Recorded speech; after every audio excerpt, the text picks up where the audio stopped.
नमस्कार दोस्तों, मैं ओम प्रकाश स्वागत करता हूं आप सभी का आपके अपने से YouTube चैनल पर। दोस्तों, आशा करता हूं कि आप सभी लोग अपनी तैयारी को बखूबी अच्छे तौर से कर रहे होंगे और इसी क्रम में आप लगातार आगे बढ़ते हुए जा रहे होंगे। मैं आज आप सभी के सामने मध्य प्रदेश सामान्य ज्ञान के एक नया चैप्टर लेकर आया हूं और ये है मध्य प्रदेश का इतिहास। आज का ये चैप्टर मुकेश महेश्वरी की बुक से लिया गया है और इस पूरे चैप्टर में जो भी आपने को पढ़ना है वो सभी मध्य प्रदेश के इतिहास से जुड़ा हुआ होगा।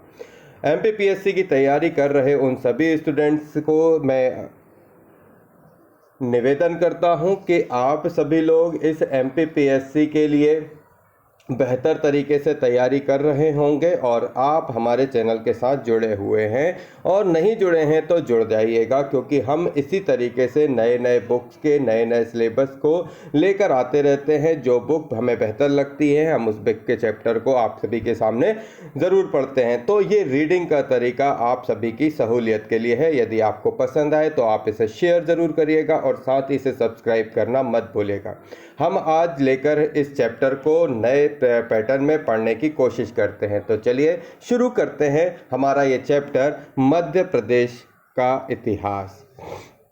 चैप्टर को शुरू करने से पहले इस बुक में जो दिया हुआ है इसे 4 पार्ट में डिवाइड किया गया है। तो मध्य प्रदेश के इतिहास के 4 हिस्से कहलाए: प्रागैतिहास, प्राचीन, मध्य और आधुनिक। तो शुरुआत हम यहाँ से प्रागैतिहास से करते हैं। यह वह काल है जब मनुष्यों ने पत्थरों के ही उपकरण औजार निर्मित किए। प्रागैतिहास का मतलब क्या था कि जैसे प्रागैतिहास का मतलब था वैसा ही इसका मीनिंग निकला, यानी कि यहाँ पर पत्थरों के औजार बनाए जाने लगे। मतलब जब व्यक्ति बूढ़ा जब व्यक्ति जो था आदि मानव प्रजाति का था, उस समय उसके पास खाने के लिए और चीज़ों को जोड़ने के लिए जो ज़रूरत थी वो पहली थी कि वो औजार बनाए, और उस औजार को बनाने के लिए उसने जो इनिशियल स्टेप उठाया वो था पत्थरों के औजारों का निर्माण करना। तो यह वह काल था जब मनुष्यों ने पत्थरों के ही उपकरण औजार निर्मित किए और खाना बदोश की ज़िंदगी जब वो गुजारता रहा। तो इस तरीके से जब वो खाना बदोश की ज़िंदगी गुजारता रहा तो उसके द्वारा ये कार्य किया गया कि उसने पत्थरों के औजार बनाए और इस पाषाण काल के नाम से इसे जाना जाने लगा। लेकिन ताम्र पाषाण काल भी प्रागैतिहास के अंतर्गत गिना जाता है। क्यों गिना जाता है? क्योंकि पाषाण काल के साथ तांबा धातु का प्रयोग भी मानव करने लगा था और इस प्रकार प्रागैतिहास 2 भागों में बटा, एक पाषाण काल और दूसरा ताम्र पाषाण काल। पाषाण काल का जो समय है वो 40 लाख ईसा पूर्व से लेकर 4000 ईसा पूर्व तक माना जाता है। मध्य प्रदेश में पाषाण कालीन मानव विचारता था। इसके साक्ष्य यहाँ पर्याप्त मात्रा में उपलब्ध हैं। पूर्व पाषाण काल में बिना बेंट के औजार थे जिसे हस्तकुठार कहते थे। तो क्वेश्चन ये आता है कि हस्तकुठार कहाँ प्राप्त हुआ या फिर हस्तकुठार इनमें से कौन से हैं? तो ऐसे औजार जिनमें बेंत नहीं होता था, या बेंत यानी कि जैसे कोई औजार है उस औजार के पीछे के हिस्से पर क्या नहीं होता था, ये हिस्सा नहीं होता था। मतलब सिर्फ औजार इतना ही रहेगा, उस पर उसके पीछे के बेंत का जिसे हम पकड़ते हैं वो हिस्सा नहीं होगा। तो ये नहीं होने के कारण वो क्या कहलाता था? हस्तकुठार कहलाता। तो देखिए इसमें बेंत नहीं है, यदि ऐसा होता पकड़ने का हिस्सा तो ये बेंत कहलाता। इसमें भी नहीं है, इसमें भी नहीं है। तो ऐसे औजार जिनमें क्या है, बेंत नहीं होते थे उनको हस्तकुठार कहते थे। मध्य पाषाण काल के औजारों का आकार छोटा होना शुरू हुआ। चंबल, बेतवा, नर्मदा आदि घाटियों में ऐसे औजार बहुतायत मात्रा में मिले। नवपाषाण युग भारत की तरह मध्य प्रदेश में भी लगभग 7000 ईसा पूर्व के आसपास आरंभ हुआ। तो अब भी क्या पढ़ा अपन ने? अभी अपन ने पढ़ा, देखो, मध्य पाषाण काल, ठीक है, उसके बाद मध्य पाषाण काल, अब आ गए नवपाषाण काल पे। पाषाण काल में मनुष्य की क्या स्थिति थी? मध्य पाषाण काल में हस्तकुठार के औजार उसके पास मिले। नवपाषाण काल के युग में भारत की तरह मध्य प्रदेश में भी लगभग 7000 ईसा पूर्व के आसपास शुरू हुआ। तो मध्य नवपाषाण काल भारत की तरह ये भी कहाँ 7000 ईसा पूर्व पहले शुरू हुआ। सेल्ट, कुल्हाड़ी, बसूला, रचक, घन जैसे औजार यहाँ पर मिले हैं। तो नवपाषाण काल के समय कौन कौन से औजार मिले हैं? सेल्ट मिला, कुल्हाड़ी मिली, बसूला मिला, रचक मिला, घन, ऐसे औजार मिले हैं। मनुष्य ने इसी काल में कृषि, पशुपालन, गृह निर्माण और अग्नि प्रयोग जैसे क्रांतिकारी कार्यों का अपनाया। एरण, गड़ी मोरेला, कुंडम, जतकारा, बहुलई, बुसीगा, मुनई, अर्तुजी, जबलपुर, दमोह, नंदगांव, हटा, होशंगाबाद तथा निमाड़, नेमावर, मोजाबड़ी, महोबर, देहगांव, बोरखेड़ा, हंडिया, छनेरा इन युग के साक्ष्य प्राप्त करते हैं। तो यहाँ से इतनी जगह से जो है पाषाण काल के जो है साक्ष्य मिलते हैं। कौन कौन से, एक बार देखो, पाषाण काल के बारे में पूछता है तो इनमें से कौन सा पाषाण काल से संबंधित है? तो एरण है भाई, गढ़ी मोरेला है, कुंडम है, जतकारा है, बहुलई, बुसीगा, मुनोई, अर्तुजी, जबलपुर, दमोह, नंदगांव, है ना, नांदगांव, हटा, होशंगाबाद, निमाड़, नेमावर, मोजावाड़ी, महोबर, देहगांव, बरखेड़ा, हंडिया, छनेरा इस युग के साक्ष्य यहाँ से प्राप्त होते हैं। अब आते हैं आगे, मध्य प्रदेश के प्रमुख ऐतिहासिक स्थल जो ज़्यादातर पूछा जाता है। देखो, सबसे पहली आती है, सबसे इम्पोर्टेंट बात, आदमगढ़ जिला जो है वो कहाँ पर है? होशंगाबाद में। और यह पाषाण कालीन है ना? कौन सा है? ये मध्य पाषाण कालीन है। तो क्वेश्चन यहाँ से उठता है कि आदमगढ़ जो है वो कौन सा काल का है? तो ये मध्य पाषाण काल का है। कहाँ का है? मध्य पाषाण काल का है। और कहाँ पर है? तो ये होशंगाबाद में है। देखो, होशंगाबाद में है। तो होशंगाबाद के निकट नर्मदा तट पर स्थित आदमगढ़ प्रागैतिहासिक मानव की क्रीड़ा स्थली रहा है। यहाँ की जो प्रमुख है ना, यहाँ की प्रमुख विशेषताएं ये हैं कि यहाँ पे गुफा शैल चित्र जो प्रागैतिहासिक काल के हैं। अब आते हैं पनार पानी। पनार पानी स्थित मामा भांजा शैलाश्रय पचमढ़ी में 29 चित्र हैं।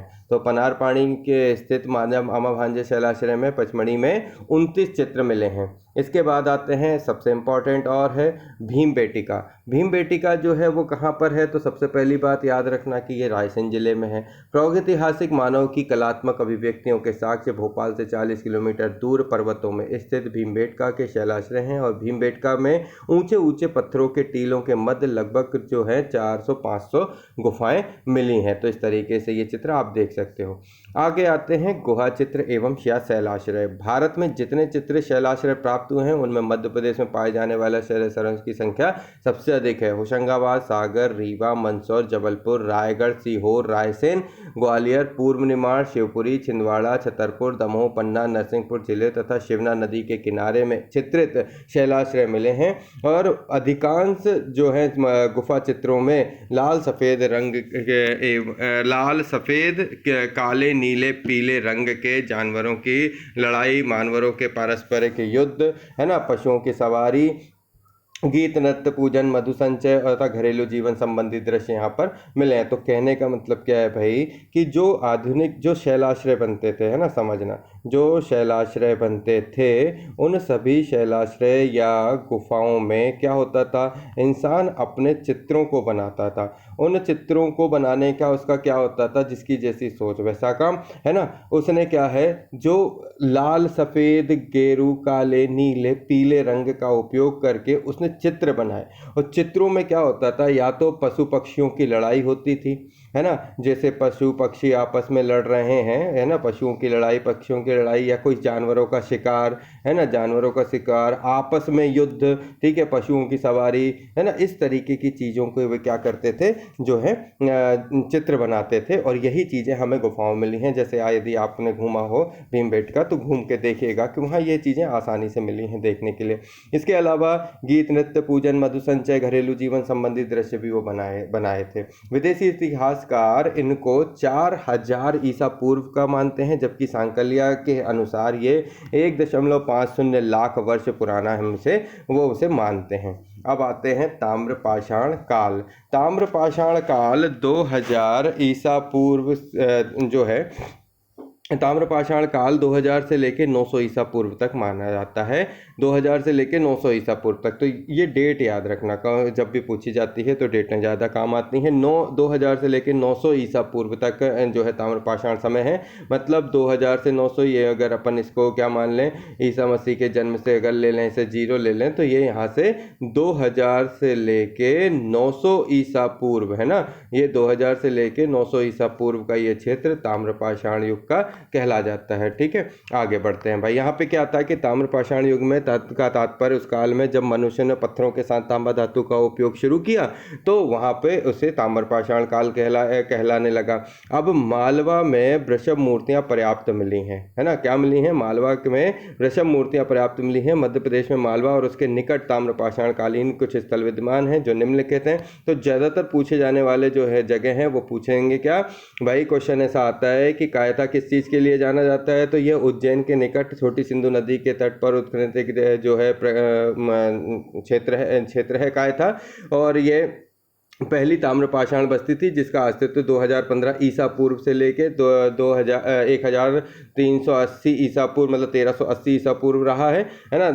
2015 से 1380 ईसा पूर्व रहा है। तो इसके आसपास का जो समय 2000 से लेके 1380 ईसा पूर्व के बीच के समय में कायथा में ताम्रपाषाण बस्ती जो थी उसमें यहाँ पे कंकण, छेनी, कुल्हाड़ी तांबे की मिली है। और तांबा और मिट्टी की पशु आकृतियाँ भी यहाँ मिली हैं। क्या क्या मिला है? एक तो यहाँ पर कंकण मिली, छेनी मिली, कुल्हाड़ियाँ, तांबे की धातुएं मिली और साथ में क्या मिला? तांबा और मिट्टी की पशु आकृतियां भी यहाँ मिली। ठीक है, लाल मृदभांडों पर काले रंग के चित्र मौजूद होते थे। तो जो ऐसे लाल मृदभांड बने होते थे उन मृदभांडों पर जो है उन पर क्या है, चित्रण होता था, मौजूद होता था, है ना। तो लाल मृदभांडों पर काले चित्र मौजूद होते थे। कायथा बराहमीर की जन्मभूमि भी कहलाता है। आते हैं एरण। एरण जो है सागर जिले में स्थित है और एरण का प्राचीन नाम एरिकेन है।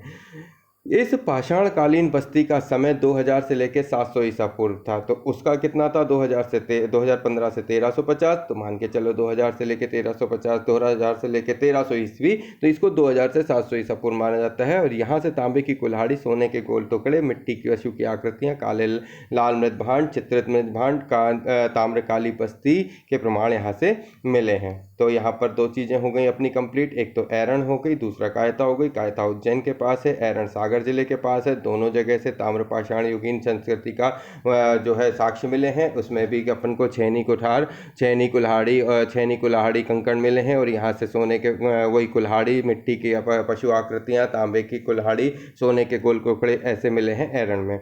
अब आ जाओ भाई आगे, है ना। कुछ और है नवदा टोली वगैरह, लेकिन उससे पहले जो है उसको अपन देखते हैं। जहाँ पे क्या लिखा है, मध्य प्रदेश से संबंधित पुरातत्वज्ञ। देखो किसने कौन से कहाँ क्षेत्र खोजे, तो देखो क्षेत्र है और पुरातत्वज्ञ है। नर्मदा घाटी का सर्वेक्षण किसने किया था, तो सांकलिया ने किया था। Supekar, R B. Joshi, Sankalia, Supekar, R B. Joshi, B B. Lal, Mac Brown, Terra, Paterson, Khatri, इन लोगों ने किया था, है ना। लाल, मेक ब्राउन, फिर उसके बाद टेरा, पीटरसन, खत्री, सांकलिया, सुपेकर, आर.बी. जोशी, वीबी लाल, उसके बाद मेक ब्राउन, वीबी लाल, मेक ब्राउन, ऐसे इन लोगों ने किया था। तो नर्मदा घाटी के सर्वेक्षण में क्वेश्चन पूछा जाता है कि इसमें से कौन से पुरातत्वज्ञ ने नर्मदा घाटी का सर्वेक्षण किया, तो सांकलिया ने किया, सुपेकर ने किया, आर.बी. जोशी ने किया, बी.बी. लाल ने किया, मेक ब्राउन ने किया, टेरा ने किया, पीटरसन ने किया और खत्री ने किया। ठीक है। सोन घाटी का सर्वेक्षण जो है वो निसार अहमद ने किया। सोन घाटी का सर्वेक्षण किसने किया? निसार अहमद ने। रीवा सतना क्षेत्र उत्खनन जी.आर. शर्मा। ओके। चंबल घाटी तथा अन्य ताम्रपाषाण सभ्यता प्रोफेसर वाकणकर का ज़्यादा पूछा जाता है क्योंकि इसने चंबल घाटी तथा अन्य ताम्रपाषाण सभ्यता को खोज करी थी, तो प्रोफेसर वाकणकर पूछा जाता है। चलो आगे बढ़ते हैं। दो पढ़ लिया अभी अपन ने, एक तो कायथा पढ़ लिया, दूसरा एरण पढ़ लिया, तीसरा नवदा टोली। नवदा टोली क्या है? महेश्वर में नर्मदा के तट पर स्थित है। तो यह कहाँ पर है? महेश्वर में नर्मदा के तट पर स्थित है। और इसका ताम्रपाषाण अस्तित्व जो है 1660 ईसा पूर्व के मध्य माना जाता है। इसका कहाँ माना जाता है? देखो वो 2015 से 1350 था, फिर ये 2000 से 700 था, अभी इसका 1660 से ईसा पूर्व के मध्य माना जाता है नवदा टोली का। ठीक है, तो डेटें याद रखना पड़ेंगी। यहाँ के झोपड़ी नुमा मिट्टी के घरों के साक्ष्य मिले हैं। चौकोर, गोल तथा आयताकार होते थे। तो झोपड़ियाँ नवदा टोली में क्या मिला है कि यहाँ पर लोग मिट्टी के घर झोपड़ी नुमा बनाते थे। ये घर चौकोर, गोल और आयताकार होते थे। चूल्हे, परिवहन की गाड़ियाँ, है ना, चूल्हे, परिवहन की गाड़ियाँ, काला लाल मृदभांड, गेहूं, चना, मटर, मसूर की खेती, तांबे और पत्थरों के औजारों के साथ विदेशियों के प्रवास के साक्ष्य मिले हैं। और ये एक प्रकार का सुनियोजित नगर था। तो नवदा टोली क्या था? एक प्रकार का सुनियोजित नगर था। चलो भाई आगरा पे चलते हैं। आगरा मंदसौर जिले में स्थित आगरा ग्राम से ताम्रपाषाण से लेकर गुप्त काल तक की सभी अवस्थाएं एवं संबंधित सामग्रियां मिली हैं। क्या मिली भाई? देखो आगरा में मंदसौर जिले में स्थित है। आगरा कहाँ पर है? पहली बात तो ये मंदसौर जिले में स्थित है। एक ग्राम आगरा जो है वो ताम्रपाषाण से लेकर गुप्त काल तक की विभिन्न अवस्थाओं एवं संबंधित सामग्रियां मिली हैं। कहाँ से कहाँ तक? गुप्त काल, ताम्रपाषाण से लेकर गुप्त काल तक की बहुत सारी सामग्रियां आगरा में से मिली हैं। और इस काल के निवासी क्या थे कि चित्रित लाल, काले, सफ़ेद रंग के जो है उत्कीर्ण भांड का उपयोग करते थे। ठीक है। और इस यह सभ्यता महेश्वर, नवदा टोली, नागदा आदि ताम्रपाषाण युगीन सभ्यता की समकालीन थी। ठीक है। आगे जाओ। डागवाल। डागवाल क्या है? गत शताब्दी में उत्खनन से प्रकाश में आई ताम्रपाषाण एक बस्ती थी जो कि उज्जैन से 32 किलोमीटर की दूरी पर थी। नागदा भी क्या था? ये उज्जैन के निकट चंबल नदी के तट पर है और इस ताम्रपाषाण बस्ती से मध्यभांड और लघु पाषाण अस्त्र जो है मिले हैं। आजाद नगर जो कि इंदौर में है, वो मूसाखेड़ी आजाद नगर के ताम्रपाषाण एक बस्ती थी। खेड़ी नामा ये होशंगाबाद के पास है, 1500 ईसा पूर्व पुरानी ताम्रपाषाण बस्ती थी। और अन्य स्थल की बात करें तो मुख्य सभ्यताओं के अलावा मध्य प्रदेश में महेश्वर, बेसनगर, उज्जैन, शाजापुर, इंदौर, पश्चिम निमाड़, धार, जबलपुर, भिंड के स्थित 30 से अधिक ताम्रपाषाणिक बस्तियां जो हैं इनके साक्ष्य मिले हैं। तो जो पूछे जाने वाले हैं उनको यदि गौर करोगे तो देखो सबसे पहले काय था पूछेगा, अगर पूछता है तो ये उज्जैन में है भाई। दूसरी चीज़ अगर कोई पूछता है तो वो पूछता है नवदा टोली, तो नवदा टोली क्या था? एक जो है सुनियोजित नगर था। ठीक है। काय था हो गया, नवदा टोली हो गया। एरण जो है वो अभिलेखों के लिए पूछा जाता है, इसके लिए कम पूछा जाता है, फिर भी ध्यान रखना एरण भी जो है वो सागर में है और इसके लिए पूछा जाता है। तो यही छेनी कुठार, कुल्हाड़ियाँ, यही सब मिला था। ठीक है। तो इतनी चीज़ें हो गई अपनी कंप्लीट। तो अभी इसको देखने के बाद अब अपन आगे बढ़ते हैं। तो अभी तक में हमने क्या पढ़ा उसको मैं एक बार रिवाइज करेंगे। देखो सबसे पहले हमने पढ़ा प्रागैतिहासिक काल,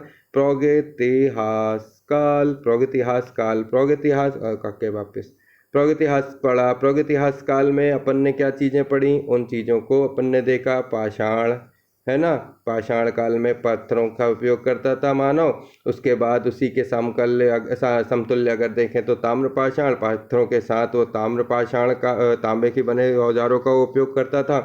ताम्रपाषाण युग के संबंधित जो जगह मिली हैं उसमें अपन ने किन किन को देखा? पाषाण युग और ताम्रपाषाण में। पाषाण में अगर बात करें तो देखो अपन ने जो है भीमबेटका देखा। ठीक है। भीमबेटका के अलावा और आपने क्या देखा? भीमबेटका देखा। भीमबेटका के अलावा और मैं भूला ही क्या देख लेते हैं। आदमगढ़ है ना, भीमबेटका, आदमगढ़, और क्या देखा? बस इतनी दो चीज़ें ज़्यादा। गुहा चित्र, शिलालेख देखे थे। उसके अलावा काय था, एरण, ये तो अपन ने अभी पढ़ा ही था। ठीक है। तो इतनी चीज़ें अभी अपनी हो गई पाषाण युग से संबंधित और ताम्रपाषाण युग से संबंधित दोनों बातें यदि अपनी पूरी हो गई हो तो अब अपन चलते हैं आगे आते हैं प्राचीन इतिहास पर, है ना, एंशियंट हिस्ट्री पर। वस्तुतः यह काल वैदिक युग, देखो वैदिक युग किस समय का है? तो 1500 से लेके 600 ईसा पूर्व का है, उसके आसपास से शुरू होता माना जाता है प्राचीन इतिहास में। यह वस्तुतः काल वैदिक युग का था। तो प्राचीन इतिहास जो है वो वैदिक हिस्ट्री से है, वैदिक युग का है, और वैदिक युग माना जाता है 1500 से 600 ईसा पूर्व। ध्यान रखना, कान खोल के सुनना। आगे मिट्टी के बर्तन, धूसर रंग के चित्रित मृदभांड वे यहाँ से मिले हैं। उत्तर में लौह युग के प्रारंभ के संकेत भी माने जाते हैं। देखो मध्य प्रदेश की स्थिति की बात चल रही है यहाँ पर, है ना। मान लो कि ये जो है मध्य प्रदेश है, और मध्य प्रदेश की स्थिति की बात करें तो मध्य प्रदेश के उत्तर में, है ना, एक बार इसको सही करना पड़ेगा। देखो मध्य प्रदेश के उत्तर में अगर बात करें तो इस ऊपर वाले हिस्से में लौह युग प्रारंभ के संकेत माने जाते हैं, और इनका मध्य प्रदेश में अभाव था। तो इसके ऊपर ही ऊपर में अपन को क्या हुआ, जैसे वैदिक युग शुरू हुआ 1500 से लेके 600 ईसा पूर्व के आसपास, मिट्टी के बर्तन चित्रित दूसरे थे जो देखो यहाँ से अपन को क्या कुछ चीज़ें मिली इस समय से, प्राचीन युग के पुराने समय से अपन को क्या चीज़ें मिली, यहाँ पे लौह युग से संबंधित सामान मिले। इसमें बर्तन, मिट्टी के बर्तन, दूसर रंग के चित्रित मृदभांड, ये सब मिले, और इन सब के संकेत जो है हमें जो है लौह युग के संकेत देता है। लेकिन इसमें पूरे मध्य प्रदेश में इसका अभाव था। सिर्फ उत्तर में जो ऊपरी हिस्से हैं वहाँ के अगर मान लें तो जो ग्वालियर शिवपुरी वाला इलाका है, इतने हिस्सों में थोड़ा बहुत अगर जो है इसके साक्ष्य मिले हैं, लेकिन पूरे मध्य प्रदेश में जो है लौह युग से अभाव था, लौह युग का ज़्यादा इसमें कोई चर्चा नहीं है। तो इस प्रकार मध्य प्रदेश का इतिहास ताम्रपाषाण के बाद लौह युग से शुरू होता है और लगभग इसी समय यहाँ दक्षिण की उस महापाषाण संस्कृति का प्रभाव भी आता है, जिसके तहत विशाल पत्थरों के कब्र निर्मित की गई, जिसमें लौह सामग्रियां भी होती थी। देखो अभी ये मध्य प्रदेश की अगर बात करें तो इसका ऊपर के हिस्से पे भी लौह युगीन संस्कृतियों की चीज़ें मिल रही थी और साथ में दक्षिण की उस महापाषाण संस्कृति, यहाँ पे भी जो पाषाण संस्कृति थी उससे भी जुड़ी हुई चीज़ों के प्रभाव इससे क्या है हमें लगे। मतलब अगर यदि भारत की बात करें और भारत के मध्य प्रदेश की बात करें तो उत्तर की तरफ जो संस्कृति थी, यदि कहा जाए तो उत्तर की तरफ यदि लौह युगीन संस्कृतियों का कुछ चलन चल रहा था तो दक्षिण की तरफ भी महापाषाण संस्कृति के तहत जो है कुछ मतलब लौह युगीन संस्कृति का कुछ प्रभाव था और ये प्रभाव मध्य प्रदेश के उत्तर और दक्षिण दोनों में देखने मिला, जिसमें मैं पढ़ रहा हूँ कि दक्षिण की उस महापाषाण संस्कृति का भी प्रभाव देखने को मिला, जिसके तहत विशाल पत्थरों की कब्रें निर्मित की गई जिनमें लौह सामग्रियां जो हैं होती थी। तो अब कहने का क्या तात्पर्य है वो समझो। महापाषाण युग की बात अगर करें तो महापाषाण युग जो संस्कृति दक्षिण की तरफ से आई थी वो 1700 से लेके 1000 ईसा पूर्व पुरानी थी। और मैंने अभी आपको पढ़ाया कि भाई जो संस्कृति हमने वैदिक युग की ली वो किधर से किधर तक की थी, 1500 से 600 ईस्वी, 1500 से 600 ईसा पूर्व पुरानी वैदिक युग की संस्कृति थी। और इसमें महापाषाण युग जो है उसमें कहाँ से आ जाएंगे, 1700 से 1000। तो ये 1500 से जो है शुरू होता है आपका वैदिक युग और यहाँ से 15 के बाद यदि आप पढ़ें तो यहाँ 17 आएगा, क्योंकि अपन यहाँ से 0 की तरफ बढ़ते हैं, है ना। ये ईसा पूर्व का समय है, ये ईसा पूर्व का समय है और ये ईसवी मतलब ईसा मसीह के बाद का समय। तो ईसा पूर्व जो है 0 की तरफ कैसे आओगे, 15 से 14 आएगा, 112 आएगा तो 1700 से लेके 1700 से लेके 1000 ईसा पूर्व के आसपास मानी जाती है। तो कहने का ये मेरा तात्पर्य हुआ कि वैदिक संस्कृति जो है इसके बीच में ही थी। मतलब महापाषाण युग की जो संस्कृति मध्य प्रदेश को टच कर रही थी उस समय हमारे लिए ये जानना आवश्यक है कि वैदिक संस्कृति से पहले पुरानी जो पाषाण संस्कृति है वो और हमारी पाषाण संस्कृति वो दोनों एक साथ जो है आगे बढ़ती हुई नजर आती है। ठीक है, अब आगे बढ़ो भाई। तो महापाषाण युग 1700 से लेके 1000 ईसा पूर्व तक था और वैदिक युग जो है वो कितना अपना 1500 से लेके किधर तक चला, 900 तक चला। तो दोनों इक्विवेलेंट समकक्ष दोनों चल रहे थे। दक्षिण भारत से कुछ स्थलों से प्राप्त विशाल पाषाण समाधियों को महापाषाण स्मारक जिन्हें मेगालिथ कहा जाता है ये देखने को मिलता है। तो देखो महापाषाण स्मारक इस तरीके की आपने कहीं स्मारक देखी हो तो इंटरनेट पे आप देखिएगा, इस तरीके की स्मारक हैं जिन्हें मेगालिथ कहा जाता है। मध्य प्रदेश के सिवनी रीवा जिलों में ऐसे स्मारकों का उत्खनन किया गया है। आओ भाई लौह युगीन संस्कृति। अब लौह युगीन संस्कृति की बात करते हैं। मैं अभी क्या पढ़ रहा था, यहाँ पे मैंने पढ़ाया कि 1700 ईसा पूर्व की बात करें तो महापाषाण संस्कृति, 1500 से लेके 900 ईसा पूर्व, हजार ही मान लो, 1500 से 1000 ईसा पूर्व की बात करें तो वैदिक संस्कृति। इधर यहाँ से लेके 1000 ईसा पूर्व तक आए तो महापाषाण और वैदिक संस्कृति जैसे ही खत्म होती है तो यहाँ से शुरू होता है 1000 ईसा पूर्व से लौह युगीन संस्कृति। अब मेरी लिखाई संस्कृति समझ में आ रही हो तो भला है और नहीं आ रही हो तो कमेंट कर लेना। लौह युगीन संस्कृति तो मत समझ में आ गई कि 1000 से शुरू हो गई आपकी ये, और मध्य प्रदेश के भिंड, मुरैना, श्योपुर, ग्वालियर क्षेत्र में इसके साक्ष्य मिल गए। अब आते हैं वापस वैदिक युग पे जो कि 1500 से 600 ईसा पूर्व तक था। इसकी बात करें तो वस्तुतः ऋग्वैदिक काल 1500 से 1000 ईसा पूर्व में आर्य संस्कृति उत्तर तक सीमित थी। अब आते हैं यहाँ पर भारत की तरफ। अब भारत में ये उत्तर का हिस्सा है और ये इस तरीके से अगर भारत की तरफ आए, ज़्यादा ही अंदर आ गए हम तो। हाँ, ये भारत की बात करें तो देखो ये है अपना मध्य प्रदेश और ये मध्य प्रदेश के बाद ये उत्तर प्रदेश का बॉर्डर लगा दिया। अभी जो ऐसा कुछ मान लो ऐसा, ठीक है। अब देखो वैदिक युग में 1500 से 600 ईसा पूर्व के बीच में ऋग्वैदिक संस्कृति जो है आर्य संस्कृति उत्तर तक सीमित थी। कहाँ तक उत्तर तक सीमित थी ये मैं समझाने के लिए ऐसा कुछ बनाया। देखो समझाता हूँ।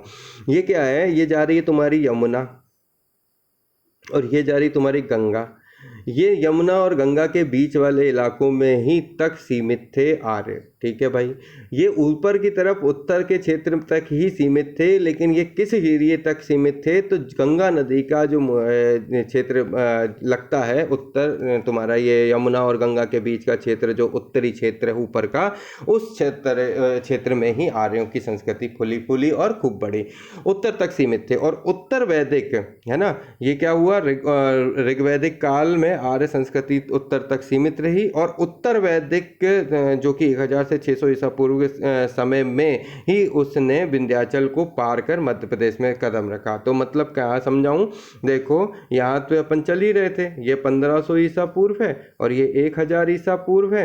1000-1500 के बीच में वैदिक और महापाषाण वैदिक संस्कृति चली रही थी। 1000 से आ गई आपकी अगली 1000 ईसा पूर्व से लौह युगीन संस्कृति आ गई। यहाँ पे लोहे का सामान यूज करने लगे लोग।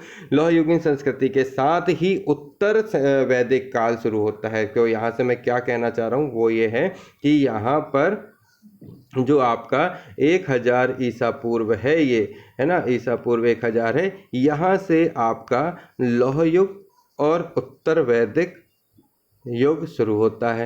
लौह युग और उत्तर वैदिक युग की शुरुआत यहाँ 1000 ईसा पूर्व के बाद से होती है। मतलब 1000 ईसा पूर्व के बाद से ये आगे की तरफ बढ़ती है। 600 ईसा पूर्व तक के समय पर इसने क्या किया, मध्य प्रदेश में विंध्याचल पार करके, विंध्याचल पर्वत क्या था, भारी विंध्याचल पर्वत, जैसे भारत की बात करें तो ये जो बीच में जो हिस्सा है ये विंध्याचल पर्वत है, जो कि मध्य प्रदेश को 2 भागों में बांट देता है, एक तो उत्तर का हिस्सा और एक दक्षिण का हिस्सा। तो इनने विंध्याचल क्षेत्र को पार करके भारत में मध्य प्रदेश में कदम रखा। ऐत्रेय ब्राह्मण ऐत्रेय ब्राह्मण ये उपनिषद हैं में जिस उनिषाद जाति का उल्लेख है वह मध्य प्रदेश के जंगल में निवास करती थी, है ना। ऋग्वेद में दक्षिणापथ और रेवोत्तर शब्द आए हैं। ऐत्रेय ब्राह्मण सांख्यान सूत्र में शतपथ ब्राह्मण ग्रंथों के अनुसार विश्वामित्र के 50 शापित पुत्रों को, जो कि मालवा में आकर बसे, तत्पश्चात अग्नि के 50 शापित पुत्र मालवा आकर अत्रि, उसके बाद अत्रि, पराशर, भरद्वाज, भार्गव आदि भी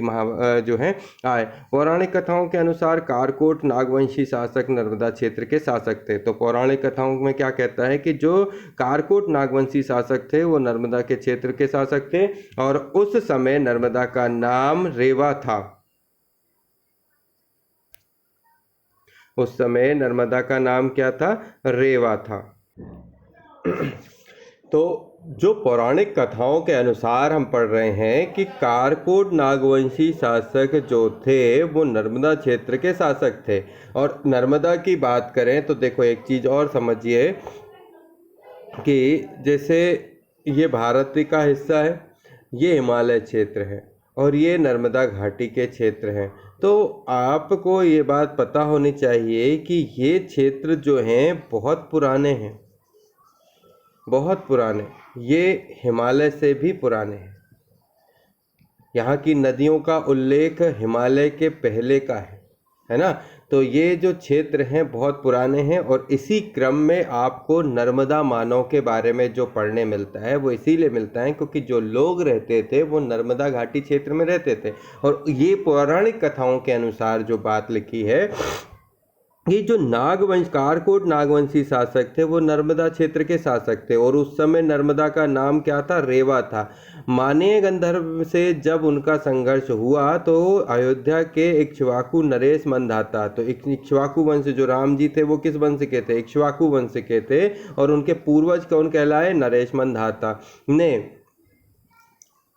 अपने पुत्र पुरुतकुश को नागों की सहायतार्थ भेजा था। मतलब जो नागवंशी शासक थे उनकी सहायता के लिए भेजा था। किसने, इक्ष्वाकु नरेश मंधाता ने अपने पुत्र पुरुतकुश को नागों की सहायता यानी नागवंशियों की सहायता के लिए जो है भेजा था। कहाँ भेजा था, नर्मदा क्षेत्र, नर्मदा जो घाटी क्षेत्र उसमें, जिसने गंधर्वों को पराजित किया। किसने, नरेश मंधाता ने जब पुरुतकुश की हेल्प ली और लेने के बाद गंधर्वों को पराजित किया।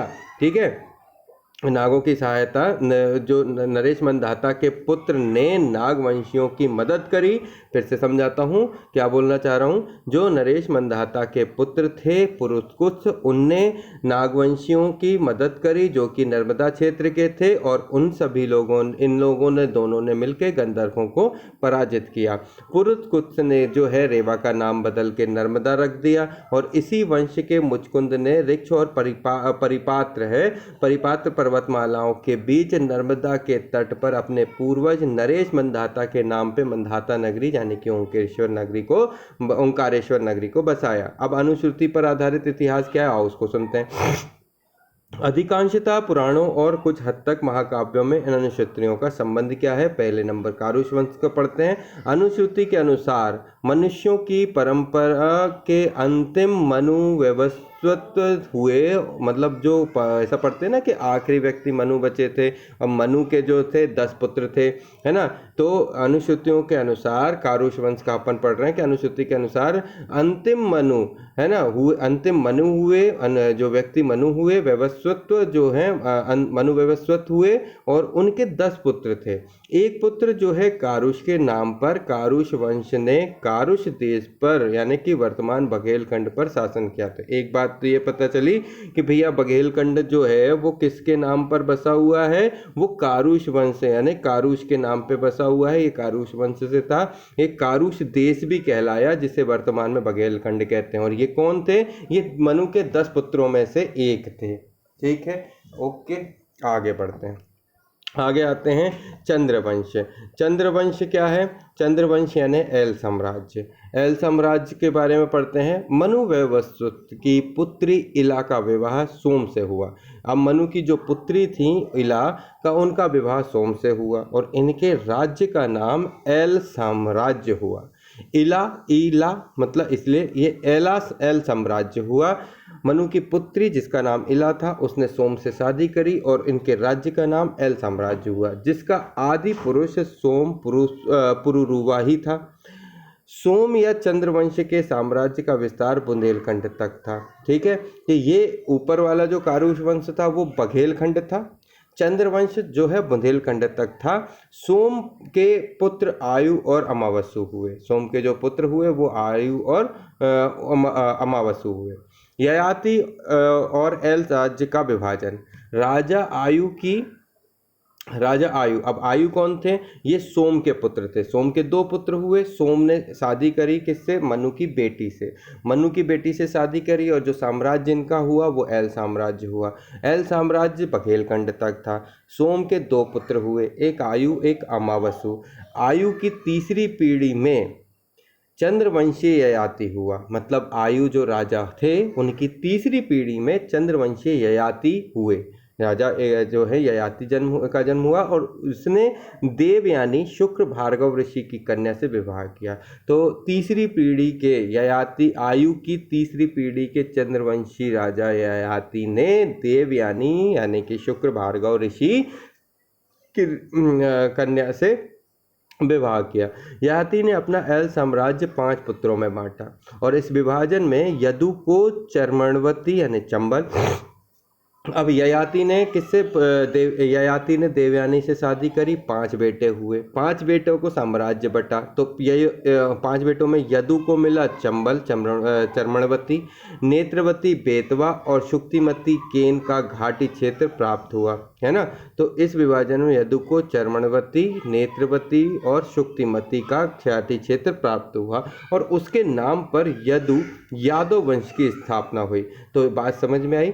ये है कि जो आयु सोम के पुत्र थे 2, आयु और अमावस्यु का भी जिक्र नहीं है। आयु की तीसरी पीढ़ी से ययाति का जन्म हुआ, और ययाति ने देवयानी जिनका नाम शुक्र भार्गव ऋषि की कन्या है, देवयानी उनसे शादी करी, विवाह किया, और एल साम्राज्य को 5 भागों में बांट दिया अपने पुत्रों में, जिनमें एक पुत्र उनके यदु थे जिनको चंबल, बेतवा और केन नदी का घाटी क्षेत्र प्राप्त हुआ, जिसका नाम यदु से बदलकर यदुवंश हुआ। यदुवंश के ही श्री कृष्ण थे। फिर आगे आते हैं तो ये श्री कृष्ण किस वंश के कहला गए? ययाति वंश के कहला गए। और इनके जो पूर्वज थे वो आयु ऋषि राजा आयु के पुत्र जो है राजा आयु जो है इनके पूर्वज कहलाए। उनकी तीसरी पीढ़ी से ययाति जन्म हुआ जिनने देवयानी से शादी करी। 5 राज्यों में 5 भाइयों में जो राज्य बटा उसमें यदु यानी कि यदुवंशी राजा ययाति, जिनको यदुवंशी राजा ययाति मतलब ययाति के पुत्र यदु को ये मिला जिसे यदुवंश कहा। अब जो जिसमें से इनके श्री कृष्ण के ये पूर्वज कहलाए। दंतवक्र नामक दैत्य का नाम दतिया हुआ। अब दतिया जो क्षेत्र है वो दंतवक्र नामक दैत्य के नाम पर पड़ा। श्री कृष्ण के द्वारा परास्त दंतवक्र है ना गोपाल कक्ष हो चला गया। गोपाल कक्ष मतलब श्री कृष्ण ने दंतवक्र को हरा दिया। दंतवक्र जिनके दतिया जो जगह थी वहाँ पर एक जो राक्षस होता था उसके नाम पर दंतवक्र पड़ गया। दंतवक्र को श्री कृष्ण ने हरा दिया और वो वहाँ से भागकर गोपाल कक्ष पहुँचा। गोपाल कक्ष जिसको ग्वालियर की पहाड़ियों पर आके बसा और गोपालगिरी इसे ग्वालियर का पूर्व नाम था, वहाँ पर उसका नाम ग्वालियर पड़ा। अब आते हैं इक्ष्वाकु वंश और दंडकारण्य राज्य। दंडकारण्य आज का जो है दक्षिण वो है छत्तीसगढ़। तो इक्ष्वाकु वंश और दंडकारण्य राज्य मनु का एक पुत्र इक्ष्वाकु के नाम पर इक्ष्वाकु वंश की स्थापना हुई, जिसके पुत्र ने दंडकारण्य राज्य की स्थापित किया। इक्ष्वाकु और दंडकारण्य राज्य मनु के एक पुत्र इक्ष्वाकु के नाम पर इक्ष्वाकु वंश की स्थापना हुई और जिसके पुत्र ने दंडकारण्य यानी बस्तर राज्य स्थापित किया। देखो मनु के अपन ने कितने पुत्रों के बारे में पढ़ लिया। मनु के टोटल 10 पुत्र हुए है ना। 10 में से एक को अपन ने पढ़ा कि जिनके नाम पर क्या पढ़ा आपका एक सेकेंड कंफ्यूज हो गया। मनु के अपन ने जो पुत्र पढ़े उनको देखो अपन ने पढ़ा सबसे पहले कारुष है ना। सबसे पहले अपन ने पढ़ा कि मनु के जो पुत्र थे उनमें कारुष नाम का एक जो बेटा हुआ, उससे बघेलखंड का क्षेत्र मिला। दूसरा चंद्रवंश जो है मनु की बेटी से जो है पहला कारुष बना, दूसरा उनकी बेटी इला से सोम का विवाह हुआ। इसके बाद राजा आयु की पुत्र राजा आयु मतलब जो सोम के पुत्र थे आयु से उनकी तीसरी पीढ़ी में चंद्रवंशी ययाति जन्म हुआ। फिर आते हैं गोपाल कक्ष और ये सब ठीक है। इसके बाद मनु के पहले पुत्र का जिक्र हुआ है ना कारुष वंश के कारुष का, और दूसरे पुत्र का जिक्र हो रहा है इक्ष्वाकु। मनु का एक पुत्र इक्ष्वाकु के नाम पर इक्ष्वाकु वंश की स्थापना हुई। तो इक्ष्वाकु वंश इक्ष्वाकु के नाम पर हुई। मनु के ये पुत्र थे जिनसे रामचंद्र जी का संबंध था और कृष्ण जी का संबंध जो है वो आयु के पुत्र ययाति के यदु बेटा से था है ना। इसके बाद बढ़ते हैं, इसके पुत्र ने दंडकारण्य बस्तर राज्य स्थापित किया। मंधाता, इसके बाद आते हैं मंधाता जो है उस पर चलते हैं।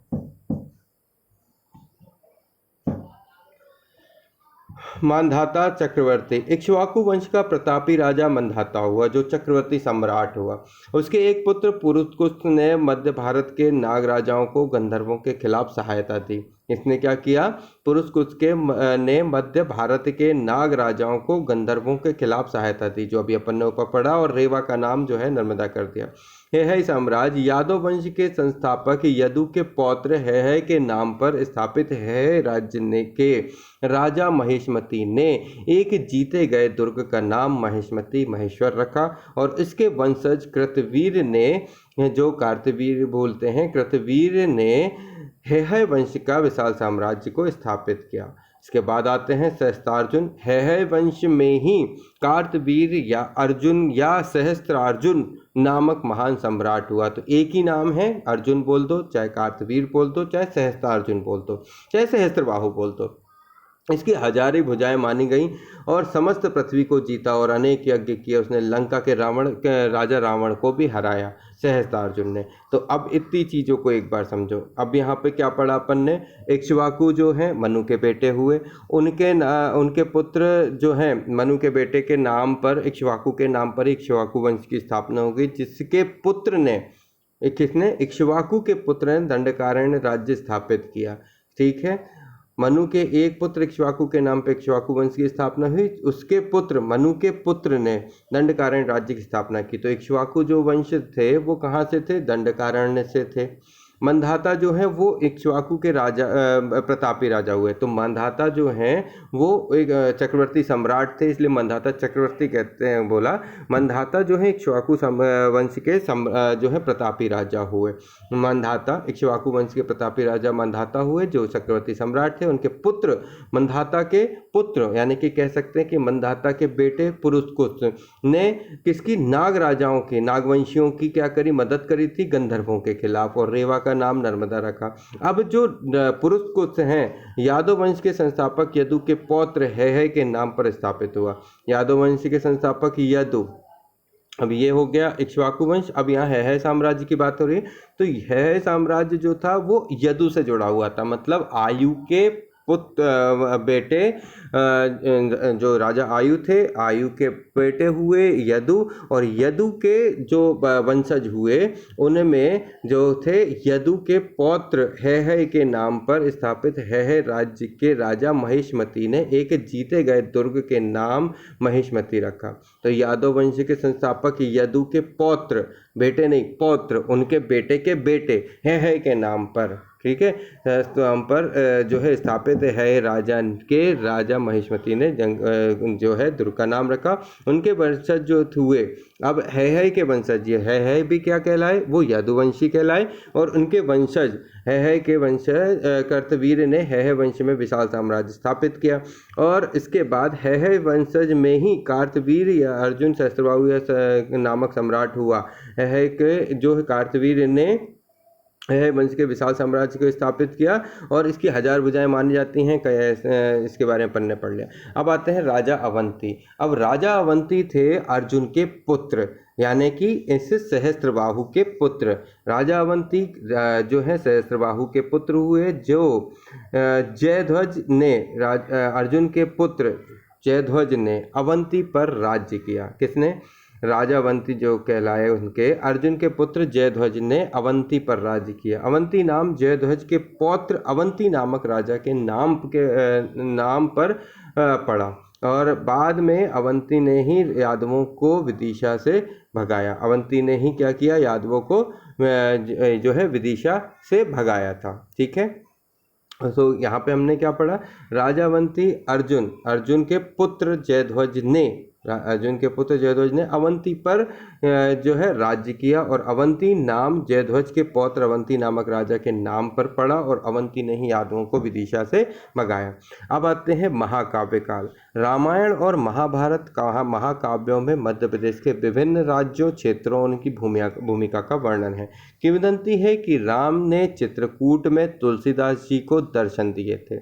वाल्मीकि रामायण के अनुसार राम ने अपने वनवास का अधिकांश समय दंडकारण्य यानी बस्तर में बिताया, क्योंकि उनके इक्ष्वाकु वंश का भी हमने पढ़ा कि दंडकारण्य ही था, तो उन्होंने वहीं पे अपना समय बिताया क्योंकि वो उनकी टेरिटरी में आता था जो छत्तीसगढ़ राज्य में है। दंडकारण्य और महाकांतर घने वनों का क्षेत्र था। यहीं से रावण सीता का अपहरण करके ले गया था।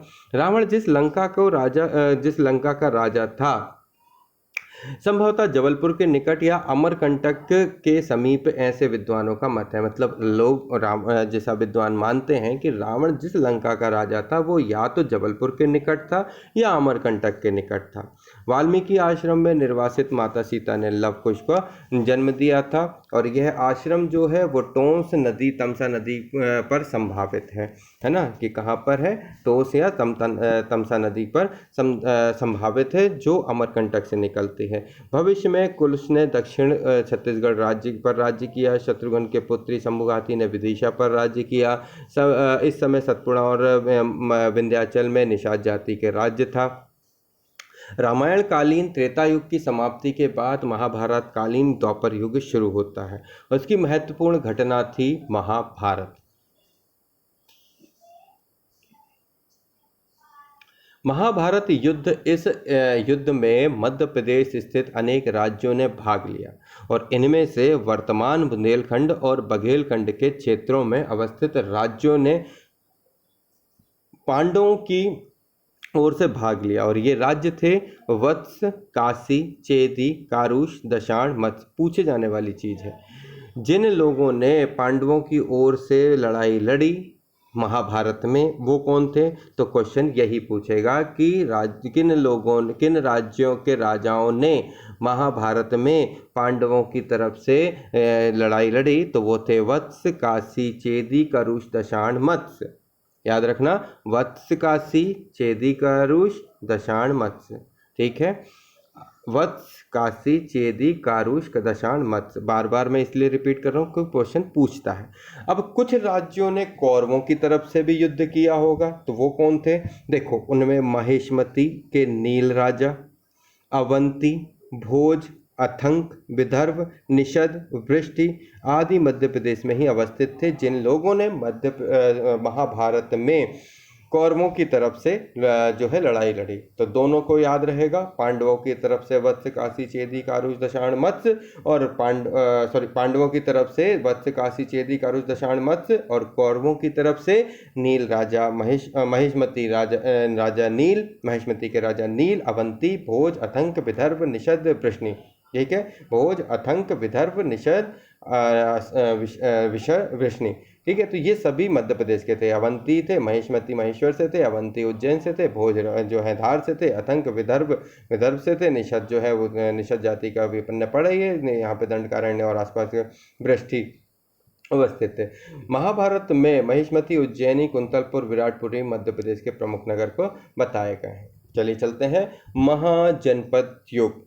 वैदिक काल के अंतिम समय अर्थात 600 ईसा पूर्व के लगभग भारत में 16 महाजनपद थे। अतएव इस काल को महाजनपद काल कहते हैं। और ये सभी जानते हैं कि वैदिक काल के अंतिम समय, वैदिक काल में अभी जब से अपन पढ़ ही रहे थे, वैदिक काल की कहानी क्या है वो बता देते हैं, याद कराते हैं। देखो, अपन पढ़ रहे थे, ये 0 हो गया है ना, BC का अपन यहाँ पे, ये 1500 से लेके 1000 ईसा पूर्व तक ये था वैदिक काल।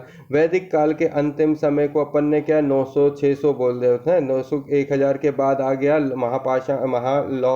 जो है महापाषाण काल, और इसके बाद अपन बड़े तो लौह जो है संस्कृति चल रही थी, लौह युगीन संस्कृति चल रही थी। और यहाँ पर 600 ईसा पूर्व के लगभग, किसके 600 ईसा पूर्व, और इधर आ जाओ के अंतिम समय में, मतलब ये वैदिक युग खत्म, युगीन संस्कृति का चलन चल ही रहा था, और उसके बाद लगभग 600 ईसा पूर्व से वैदिक काल के अंतिम समय अर्थात 600 ईसा पूर्व के लगभग भारत में 16 जनपद थे। मतलब ये बनते हुए पहुंचे। मतलब कहने का ये कि भाई 1500 से लेके यहाँ 1500 ईसा पूर्व से लेके यहाँ तक बढ़ते बढ़ते बढ़ते जैसे जैसे आगे बढ़े, और जब यहाँ पर पहुँचे तो ये 600 ईसा पूर्व तक आते आते महाजनपदों की संख्या 16 जो है हमें मिलती है। और इनमें से 2 जो हैं वो मध्य प्रदेश में थे। कौन से? चेदी, जिसे बुंदेलखंड का एरिया कहते हैं, और अवंती जो उज्जैन में आती है, मध्य प्रदेश के क्षेत्र थे। चेदी के बारे में सुनिए। चेदी जनपद वर्तमान बुंदेलखंड क्षेत्र के पूर्व में विस्तारित है। तो बुंदेलखंड के पूर्व में बुंदेलखंड क्षेत्र के पूर्व विस्तारित है, और इसकी राजधानी शक्तिमती थी। इसकी एक शाखा कलिंग में स्थापित हुई। खारवेल वहाँ का प्रसिद्ध शासक हुआ। चेदी का शासक कौन था, है ना? तो देखो फिर से, वर्तमान बुंदेलखंड क्षेत्र के पूर्व में विस्तारित थे, इसकी राजधानी शक्तिमती थी। चेदी जिसकी राजधानी शक्तिमती थी, और ये कहाँ था? बुंदेलखंड के पूर्व क्षेत्र में। अब पूर्व का मतलब क्या है? इस क्षेत्र में, वर्तमान बुंदेलखंड क्षेत्र के पूर्व में विस्तारित था। तो मध्य प्रदेश का, सबसे पहले तो ये भारत में मध्य प्रदेश का हिस्सा है, और इसमें का ये जो पूर्वी हिस्सा है, ये उत्तर कहला गया, और ये पूर्वी हिस्सा मध्य प्रदेश के पूर्वी हिस्से में विस्तारित ये हिस्सा चेदी कहलाया, और चेदी की राजधानी कहलाई शक्तिमती। ठीक है, तो चेदी बना बुंदेलखंड का क्षेत्र, और इसकी राजधानी कहलाई शक्तिमती, और शक्तिमती इसकी एक शाखा जो है कलिंग में स्थापित हुई। चेदी की एक शाखा कहाँ पे? कलिंग में स्थापित हुई, जो कि उड़ीसा वाला क्षेत्र कहला गया। खारवेल वहाँ का प्रसिद्ध शासक हुआ। तो कलिंग का शासक कौन था?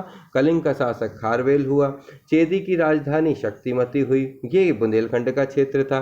चेदी वंश के राजा शिशुपाल, अब चेदी वंश का राजा शिशुपाल था जिसका महाभारत में वर्णन है, और इसका सिर कृष्ण ने अपने चक्र से काटा था। चेदी बाद में कमजोर पड़ा और मगध ने इसे अपने साम्राज्य में मिला लिया। तो दो बातें समझ में आ गई चेदी के बारे में। चेदी के बारे में दो बातें सुनो।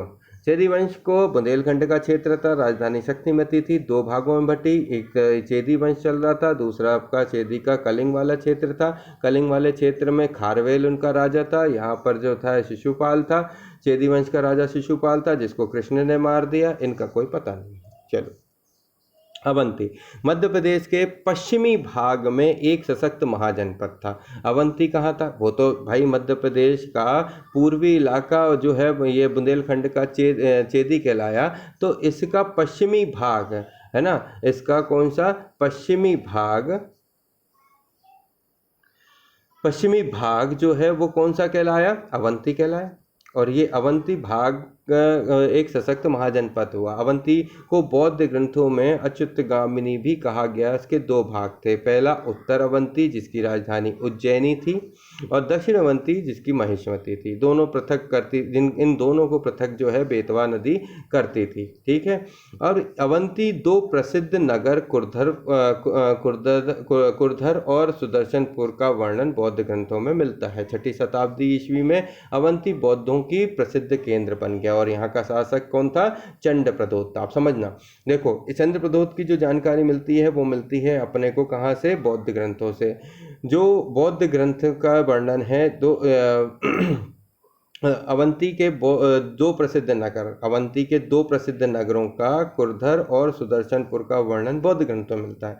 अवंती की अभी तक अपन जो चल रहे थे, अब यहाँ से बौद्ध ग्रंथ में चले। अवंती के दो प्रसिद्ध नगर कुरधर और सुदर्शनपुर हुए, और इनका जो वर्णन बौद्धों के ग्रंथ में मिला। 6वीं शताब्दी ईसा पूर्व में अवंती बौद्धों का प्रसिद्ध केंद्र बन गया था। यहाँ पर जो है बौद्धों का आना जाना ज़्यादा था, और यहाँ का शासक जो है चंद्रप्रद्योत अपनी वीरता के लिए प्रसिद्ध था।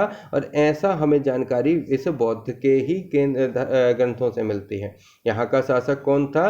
अवंती का शासक चंद्रप्रद्योत अपनी वीरता के लिए प्रसिद्ध था। उसका पिता पुलिक जो बृहदत्त वंशीय राजा रिपुंजय के अमात्य थे, ने रिपुंजय को हटाकर प्रद्योत को राजा बनाया था। क्या पुलिक जो थे उनने चंद्रप्रद्योत को राजा बनाया था? इन्होंने क्या किया था? रिपुंजय को हटाकर राजा बनाया था, और महात्मा बुद्ध के समकालीन थे। प्रद्योत जो थे वो महात्मा बुद्ध के समकालीन थे। और चंद्रप्रद्योत के समय मगध का राजा कौन था? बिंबिसार था। और बिंबिसार ने ही मगध, यहाँ पे क्या हो गया? अभी ये अवंती जो राज्य है, यहाँ पे मगध था जो कि मध्य प्रदेश के बाहर, तो यहाँ का राजा था बिंबिसार और यहाँ का राजा था प्रद्योत, चंद्रप्रद्योत। बिंबिसार ने चंद्रप्रद्योत की मतलब से तबीयत खराब हो गई थी, तो अपना राजवैद्य भेजा था जीवक को उसका इलाज करने के लिए। तो जीवक किसका राजवैद्य था? भाई बिंबिसार का। किसकी रक्षा के इलाज के लिए भेजा था? तो चंद्रप्रद्योत की। प्रद्योत हाथी पालन का कला का बहुत बढ़िया विशेषज्ञ था। बौद्ध ग्रंथों के अनुसार मगध के दूसरे राजा अजातशत्रु ने प्रद्योत पे आक्रमण से सुरक्षार्थ पाटलिपुत्र दुर्ग बनवाया था। किसने? बौद्ध ग्रंथों के ही अनुसार मगध के दूसरे राजा अजातशत्रु ने, मतलब जो बिंबिसार के साथ तो इनका प्रद्योत के साथ अच्छा खासा मिलनसार था, तभी तो वो उनके राजवैद्य भेज रहे थे। पर इनके अलावा जो मतलब राजा हुए, जैसे अजातशत्रु ने प्रद्योत के आक्रमण से बचने के लिए अपने पाटलिपुत्र दुर्ग बनवाया है ना, पाटलिपुत्र दुर्ग बनवाया था। और मगध के शिशुनाग वंश के संस्थापक शिशुनाग ने अवंती को अंततः मगध में मिला लिया। तो शिशुनाग ने अवंती को क्या किया था? मगध में मिला लिया था। और उस समय यहाँ का शासक नंदीवर्धन था। तो जो अवंती का शासक नंदीवर्धन था और शिशुनाग जो है वो मगध का था। तो नंदीवर्धन अवंती को जो है शिशुनाग ने इसको अवंती को मिलाया, और समय इधर का राजा नंदीवर्धन था। अब जरा इधर देखो प्राचीन नगरों के नाम और नवीन नाम। विराटपुरी आज का सुहागपुर है। महेशमती आज का महेश्वर है। इंद्रप्रस्थ जिसे इंदौर कहते हैं। कुंतलपुर कौंडिया है ना, कौंडिया है ये। उज्जैनी उज्जैन है, भोजताल भोपाल है, धार नगरी धार है, भरहूत जिसे भता कहते हैं रीवा है, अंचहरा उनचहरा सतना। चलो आगे बढ़ते हैं। त्योथर जिसे रीवा कहते हैं। बौद्ध कालीन स्तूप के खंडहर यहाँ से मिले हैं। क्या मिले हैं? बौद्ध कालीन स्तूपों के खंडहर मिले हैं। नंदवंश मगध ने नंदवंशी राजा महापद्मानंद ने, किसके? मगध के नंदवंशीय राजा महापद्मानंद ने साम्राज्य विस्तार की नीति के तहत चेदी को मगध राज्य में मिला लिया था। किसको?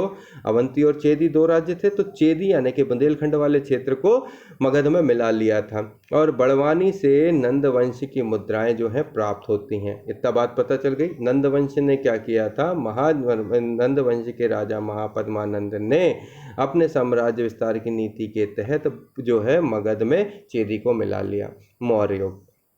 मौर्यों के समय भी अवंती चेदी मगध के भाग बने रहे। क्या था? मौर्यों के समय भी अवंती चेदी मगध के भाग बने रहे, तो ये मगध के ही हिस्से थे, इनको मिला लिया था। तो सम्राट बिंदुसार ने अपने पुत्र अशोक को अवंती का प्रांतपति बनाया। किसने? भाई अब मौर्य राजा थे तो मौर्य राजा अशोक हुए, है ना। चंद्रगुप्त के बेटे बिंदुसार के पुत्र जो चंद्रगुप्त के बेटे जो हैं बिंदुसार हुए, बिंदुसार के पुत्र जो हैं अशोक हुए, है ना। तो बिंदुसार ने अपने पुत्र, किसको? बिंदुसार जो है चंद्रगुप्त के बेटे थे, उन्होंने अपने बेटे अशोक को अवंती का प्रांतपति बनाकर भेजा। कहाँ? उज्जैन। उज्जैन अवंती मतलब है उससे, जिसने विदिशा की शकवंशी श्रीदेवी या महादेवी दोनों नाम के हैं अभी इशू बने हुए हैं। कोई कहता है श्रीदेवी जो है अशोक की पुत्री थी, तो कोई कहता है महादेवी। तो दोनों ही बातें याद रखना, चाहे श्रीदेवी आए चाहे महादेवी आए। वैश्य की बेटी थी, उससे विवाह किया था और इससे ही महेंद्र और संघमित्रा का जन्म हुआ। तो अशोक के दो बच्चे कहलाए, एक महेंद्र और एक संघमित्रा, एक बेटा एक बेटी। और इसी अशोक ने सम्राट बनने के उपरांत सांची का प्रसिद्ध स्तूप का निर्माण करवाया। संभवतः महादेवी के लिए भी एक स्तूप उज्जैन में अशोक ने बनवाया था, जिसे आज वैश्य टेकरी कहते हैं। वो कहाँ बनवाया था? इस उज्जैन में बनाया था। और ये उज्जैन का क्या था? पहले से प्रांतपति भी रहा है, तो उसने बनवाया था। अशोक के लघु शिलालेख जो है मध्य प्रदेश में मिले, रूपनाथ जबलपुर में मिले, अशोक का नाम वाला गुर्जरा अभिलेख दतिया में मिला, सारोमारो का अभिलेख सीहोर, पनगुड़िया सीहोर में है, सांची रायसेन में मिले हैं। तो उस लघु शिलालेख कहाँ कहाँ मिले अशोक के? मध्य प्रदेश में रूपनाथ जो कि जबलपुर है, अशोक का नाम वाला गुर्जरा अभिलेख दतिया है, सारोमारो अभिलेख सीहोर, पनगुड़िया सीहोर, सांची अभिलेख रायसेन में मिलते हैं। गुर्जरा लेख में अशोक देव नाम प्रिय यानी प्रियादसी का उल्लेख है। तो ये हमारा कंप्लीट हो गया। अब आते हैं मौर्यकालीन स्तूप। सांची का स्तूप सम्राट अशोक ने 3री शताब्दी ईसा पूर्व में सांची के बौद्ध स्तूप का निर्माण करवाया था, जो मूल रूप से ईंटों से निर्मित था। सन 1818 ईस्वी में जनरल टेलर ने सांची स्तूप का खोजा। किसने? देखो, सांची का स्तूप अशोक ने बनवाया था 3री शताब्दी ईसा पूर्व। मतलब 3री शताब्दी ईसा पूर्व का मतलब समझो, ये है आपका ईसा का जन्म से 3री शताब्दी, मतलब 0, 1, 2, 3, यहाँ पर 3री शताब्दी के आसपास यहाँ सांची का स्तूप बना, निर्माण कराया, जो मूल रूप से ईंटों से बना हुआ था। और 1818 में जनरल टेलर ने सांची को खोजा कि भैया यहाँ पे कोई स्तूप टाइप का कुछ है। आगे बढ़ते हैं। तुमैन का स्तूप। तुमैन जो कि जिला गुना में है, विदिशा तथा मथुरा को जोड़ने वाले प्रमुख व्यापारिक मार्ग का स्थित है। यहाँ से 3 मौर्यकालीन बौद्ध स्तूपों का अवशेष मिला है तुमैन से। उज्जैन का बौद्ध महास्तूप अशोक सम्राट द्वारा अपनी पत्नी कुमार देवी के लिए उज्जैन में एक विशाल स्तूप का निर्माण करवाया गया, जिसे वैश्य टेकरी कहा गया, कानीपुरा नामक टीले के रूप में विद्यमान है। कसरावत के स्तूप। कसरावत जिला खरगोन में आता है। के स्तूप स्थित इर्तबर्डी नामक टीले के उत्खनन 11 मौर्यकालीन स्तूप प्राप्त हुए हैं कसरावत में। अब आती है नोटेबल पाथ। भारत में मानव उपस्थिति का प्रथम साक्ष्य कहाँ से मिला? हथनौरा से मिला। इसे नर्मदा घाटी से प्राप्त 5 लाख से 2.5 लाख वर्ष पूर्व का माना जाता है। खोजकर्ता थे अरुण सोनाकिया, जिन्होंने 1982 में, तथा अन्य हथनौरा जिला सीहोर होशंगाबाद से 20 किलोमीटर की दूरी पर स्थित है, जहां से मानव जाति की उपस्थिति का साक्ष्य मिला है, खोपड़ी मिली थी। अब आते हैं देवकोठार के स्तूप। देवकोठार जिला रीवा के मौर्यकालीन बौद्ध स्तूप प्राप्त हुए हैं। देवकोठार कहाँ पर है? जिला रीवा से मौर्यकालीन बौद्ध स्तूप मिले हैं देवकोठार। पनगुड़िया का स्तूप जो है पनगुड़िया सीहोर में है कि मौर्यकालीन प्रदक्षिणा पथ युक्त स्तूप प्राप्त हुए हैं। सांची काकनाथ बोर्ड जो 1818 में सर्वप्रथम जनरल टेलर ने यहाँ के स्मारकों की खोज की थी, तो 1818 में मेजर कोल ने स्तूप संख्या 1 को भरवाने के साथ उसके दक्षिण पश्चिम तोरण द्वारों तथा स्तूपों के 3 गिरे हुए तोरणों को पुनः खड़ा करवाया, और इस प्रकार यहाँ 3 स्तूप हैं और इनमें एक विशाल तथा 2 लघु स्तूप हैं। महास्तूप में भगवान बुद्ध के, द्वितीय में अशोककालीन धर्म के तथा तृतीय में बुद्ध के 2 प्रमुख शिष्यों के सारिपुत्र और महामोदग्लायन के दंत अवशेष सुरक्षित हैं। इतनी चीज़ें ध्यान रखना। सांची कभी यदि जाओ तो सांची के क्षेत्र में एक बड़ा स्तूप है और 2 छोटे स्तूप हैं। बड़े वाले जो स्तूप हैं जिसे विशाल बोला जाता है उसे महास्तूप कहते हैं। इसे क्या कहते हैं? महास्तूप कहते हैं। इसमें भगवान बुद्ध के जो हैं साक्ष्य हैं, और द्वितीय मतलब एक और छोटा वाला मान लो, द्वितीय में अशोककालीन के धर्म के तथा अशोककालीन धर्मों के तथा तीसरे में बुद्ध के 2 शिष्यों, एक तो आपका सारिपुत्र और दूसरा अपना महामोगलायन के दंत अवशेष मिले हैं। तो इनके दंत अवशेष हैं और भगवान बुद्ध की अस्थियां हैं। इस महास्तूप का निर्माण मौर्य सम्राट अशोक के समय में ईंटों की सहायता से किया गया था। उनके चारों ओर काष्ठ की वेदिका बनी थी। अशोक का संघभेद रोकने की आज्ञा वाला अभिलेख यहीं से मिला है। सांची के स्तूप के पास ही अशोक का एक शिलालेख उत्तीर्ण है। बेसनगर विदिशा बोलते हैं जिसे। प्राचीन जैन तथा ब्राह्मण ग्रंथों में विदिशा का नाम बेसनगर मिलता है। 1913-14 में श्री D.R. भंडारकर ने यह उत्खनन करवाया। बेसनगर में हेलियोडोरस का स्तंभ प्राप्त हुआ है जो वैष्णव धर्म से संबंधित है, और यहाँ मौर्यकालीन सभ्यता के प्रमाण मिले हैं। बेसनगर गुप्त शासकों के समकालीन माना जाता है। अब आते हैं मौर्योत्तर युग।